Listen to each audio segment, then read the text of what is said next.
how are you everybody? Welcome to Conversations with Kirsty. Sorry if that was a bit surprise high because it went on trying to find signal or whatever. So how are you? How are we? I hope we're all amazing. What a beautiful day it's been in here in Manchester anyway. I think spring is finally here. Shh. Don't speak too soon though, hey? Don't speak too soon. So, hi Pietro, how are you? Say hi when you're jumping on. Always lovely to just have a conversation. That's what this is all about, isn't it? You know, it's not just about me or the guests. It's about bringing everybody into the conversation and just really share ideas. So I'm just waiting for James to come on. Oh my goodness, MJ Durkin is on. Hello, MJ. Awesome. Oh my goodness, that's so exciting. James. Right, I'm going to invite James, the fabulous James on. There you are. James, I'm sending you an invite. So you should get that. And then I'll accept you and then you can jump on. So 4 people on, say hello. Let me know where you're tuning in from because we've got people from all over the world that come and jump on. So let me know where you are, who you are, not who you are. MJ, how are you? This is so cool. So MJ, for those that don't know, is an incredible trainer within the network marketing space. So, oh my goodness, so good to have you on here, MJ. Hope all is well over in the States. And yeah, you and your lovely wife are doing fabulously. So what's going on? So we've got one more day and then it's Easter holidays. Eek! So it's now time to juggle children, work, husband, well, I always juggle the husband anyway, but yeah, around work. So for those people that have got children and they work from home, my top tip that I need to master, not mastered it at all yet, is just really planning your day when you can, you know, the hour where you can maybe, I can't see the invite, James, okay, where you can, oh, it's sent. Can't see the invite. Not sure, James, because I've sent it to you. Oh, no. Are you on your phone, James? Yeah, as we're saying, just really schedule in your top priorities, top 3 priorities of that day, and schedule in when you can do it. I've sort of said to Ian, maybe it's evening times. MJ, I'm sure you'll have some incredible advice for people who work from home and have children to carry on working but keeping the kids entertained as well. Most of us require some juggling. Yes, they certainly do. Okay, James is switching to the app. Okay, bear with us. James is here. We're just trying to get him on screen. So the invite's sent. Yeah, and it's just about not beating yourself up. It's like do what you can. But most of us, I know for me, I'm working my businesses so that I can be at home with the kids. No, don't worry, James. Just see what you can do, hon. So at the end of the day, we want to enjoy this time with the children and not feel stressed. There were so many years that I could not enjoy my holidays with the kids because I was so stressed out about I need to be working, I need to be doing this. And that's the thing, you know, when you're a business owner, you know, it's down to you to do the work. But just remember why you're doing what you're doing and making sure you have time with your family, quality focused time with your family.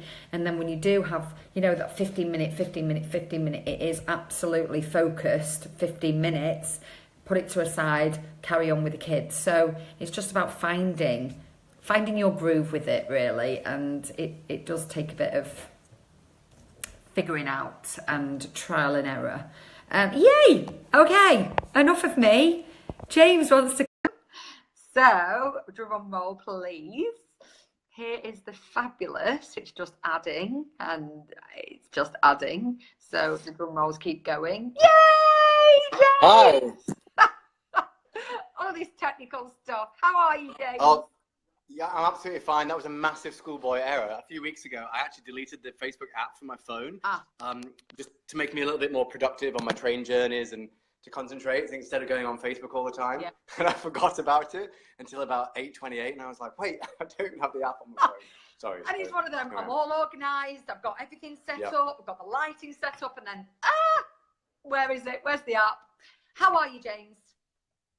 Great. I'm very well, thanks. This is my first ever Facebook Live dual screen extravaganza. So excited. It was only a couple of weeks ago that somebody recommended that I put the screen on landscape, and you can actually have people side to side rather than a big picture of me in a tiny square of my guests. So it's like, oh.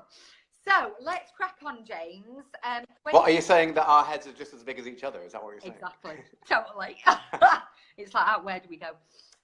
So, James, for the people that are on and are going to be jumping on and watching the replay later on, tell us a little bit about you and how do we know each other as well?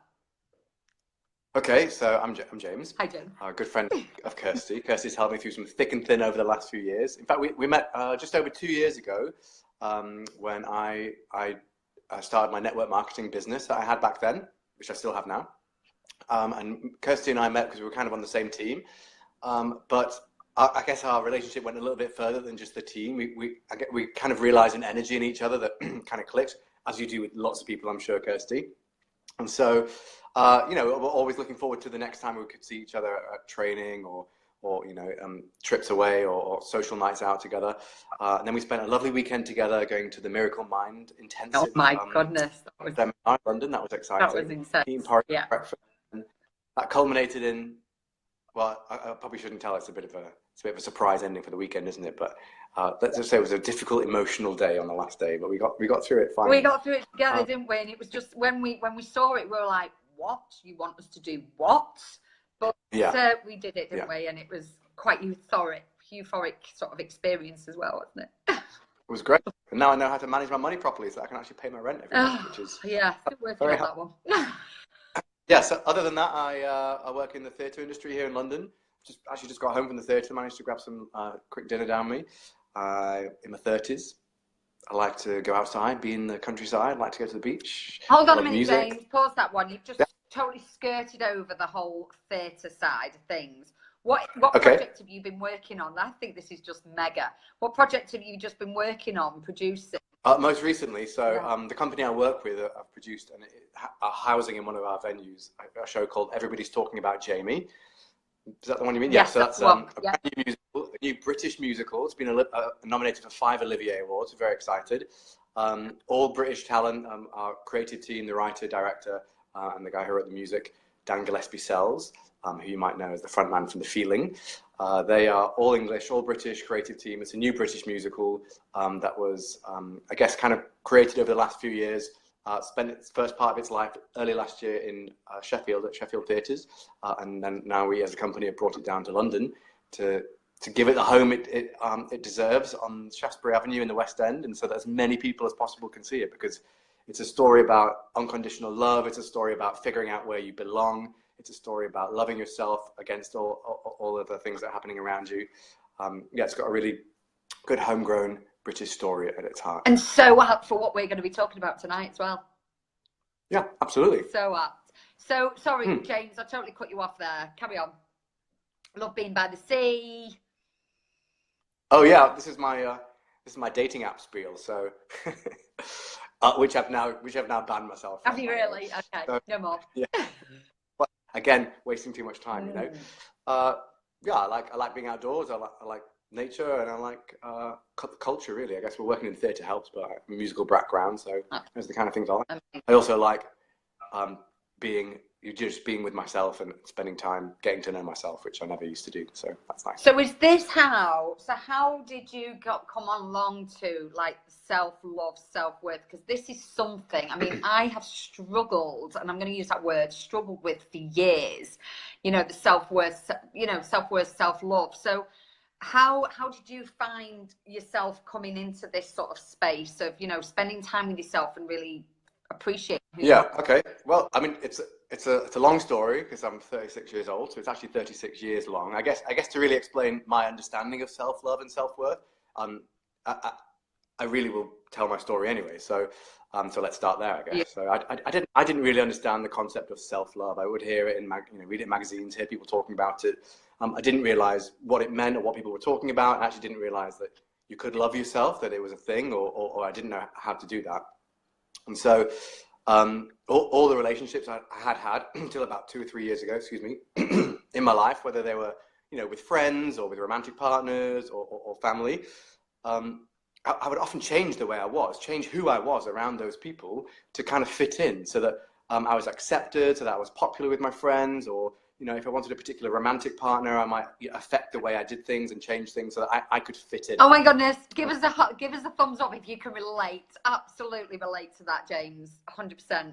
Yeah, feeling like you Absolutely, have to be the certain model. Be something else. Yeah. Be something different, something other than, I guess, your natural state to try and fit in. And with romantic relationships specifically, I would go from one to another. I never really spent any time on my own. I never really had any gaps, so I was quite scared of being alone and being on my own. And I didn't really know why at the time. I know now that it's a lot to do with actually being afraid of facing myself and having that chance to love myself. So in those relationships, I would demand all my self-worth from the other person, and see my own self-worth as non-existent in myself, but whatever worth the person in that relationship gave me is where I would kind of put myself at. Yeah. My ego inside my mind was telling me I needed these other people to exist. I needed my friends, to be able to exist as a person myself. I needed these other people to even matter, to have any meaning in life and to matter. And so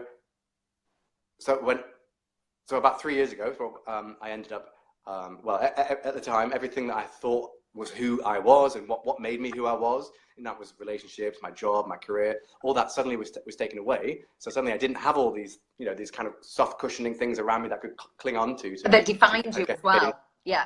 Yeah, to define me, to gain some self-identity. Sometimes suddenly all that was gone. So, I mean, it was a tough time, obviously. I'm not going to sugarcoat that, but actually it was a miracle in disguise, because it gave me this platform, this bottom, I guess, that I hit, to start rebuilding my life exactly the way I wanted it, to give me a chance to figure out who I was and what I stood for and who I actually was inside, and to actually give me this chance to suddenly realize